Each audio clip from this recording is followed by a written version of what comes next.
Kuki-Chin national front বা KNF, যা bomb party নামেও স্থানীয়ভাবে পরিচিত। কেএনএফ পার্বত্য চট্টগ্রাম অঞ্চলে সক্রিয় একটা নিষিদ্ধ সশস্ত্র বিচ্ছিন্নতাবাদী সন্ত্রাসী সংগঠন। 2017 সালে বান্দরবান রুমা উপজেলার ইডেনপাড়ার বাসিন্দা নাথান বম, যে কিনা উপজাতি কোটায় ঢাকা বিশ্ববিদ্যালয়ে পড়াশোনা করেছে, তার হাত ধরেই প্রতিষ্ঠিত হয় কেএনএফ।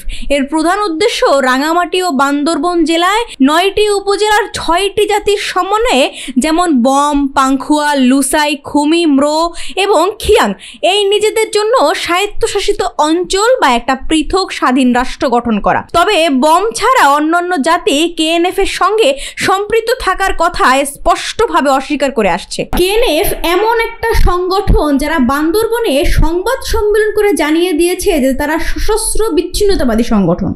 আইন প্রয়োগকারী সংস্থার মতে কুকি-চিন ন্যাশনাল ফ্রন্ট মিয়ানমারের কাচিন রাজ্য থেকে অস্ত্র পায় এবং কারেন বিদ্রোহীদের সাথেও তাদের সম্পর্ক রয়েছে। এর সশস্ত্র শাখার নাম কুকি-চিন ন্যাশনাল আর্মি কেএনএ। এদের অবস্থান বান্দরবান জেলার সদর থেকে দূরে রুমা ও থানচির অতি দুর্গম এলাকায়। স্থানীয় বিভিন্ন জাতিগোষ্ঠীর মানুষ ও জনপ্রতিনিধিদের সাথে কথা বলে জানা গেছে কেএনএফ